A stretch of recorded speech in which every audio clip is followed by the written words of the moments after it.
Salut à tous, c'est mon nature. Aujourd'hui, on se retrouve pour la vidéo numéro 3. La semaine dernière, je vous avais posé une question. Je n'ai reçu qu'un seul commentaire concernant ce nid et en proposition la mésange à longue queue. Alors, êtes-vous d'accord? Répondez en commentaire. En attendant, nous allons parler du martin pêcheur.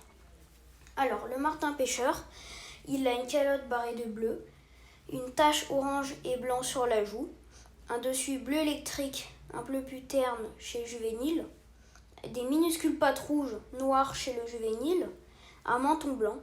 Le mâle, il a un dessous orange vif, un dos bleu vif, un bec noir. Alors la femelle a aussi un bec noir mais à base rouge en bas. Alors la plupart de ceux qui voient un martin pêcheur pour la première fois, ils sont surpris pour sa petite taille, un peu inférieure à celle d'un étourneau. L'oiseau est aussi en dépit de ses couleurs vives et bien plus discret qu'on ne le croit. Et dans le clair-obscur, des feuillages retombant au-dessus des reflets aquatiques, il peut être très difficile à repérer.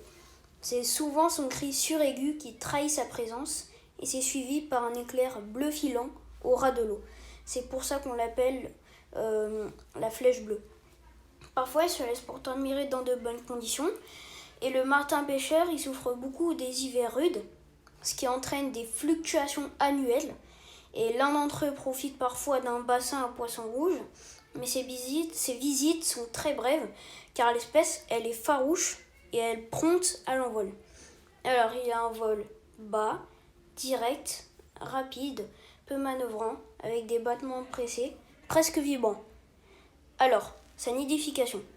Un nid au bout d'un tunnel garni d'arêtes, creusé dans une berge ou un talus. 2 pontes par an, 5 à 7 œufs, et mai à juillet. Son alimentation. Déjà, il plonge depuis un perchoir ou après un vol sur place et vient aller capturer des poissons, des petits invertébrés et des batraciens. Alors, on peut voir dans les cours d'eau, les canaux, les marais et gravières. Surtout en hiver, les côtes. Alors, il est présent toute l'année. Il a un poids de 35 à 40 grammes, une envergure de 24 à 26 cm. Il vit de 5 à 10 ans même. Et il a une longueur de 16 à 17 cm et il vit par couple. Ils font partie des ordres des coraciformes, de la famille des Alcédinidae. Et son espèce, c'est Alcedoatis. Voilà. C'est tout pour le martin pêcheur. Si vous voulez me soutenir, vous ratez aucune de mes vidéos, abonnez-vous. Ma prochaine vidéo, donc la semaine prochaine, sera consacrée à 5 plantes de la campagne au printemps. Et puis voilà.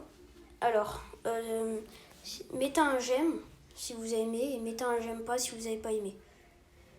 Alors, du coup, en parlant de plantes, je vais vous montrer une image là qui va s'afficher. On attend un peu. Voilà. Donc, alors, quelle est cette plante? Vous pouvez y répondre dans les commentaires. Salut, à la semaine prochaine.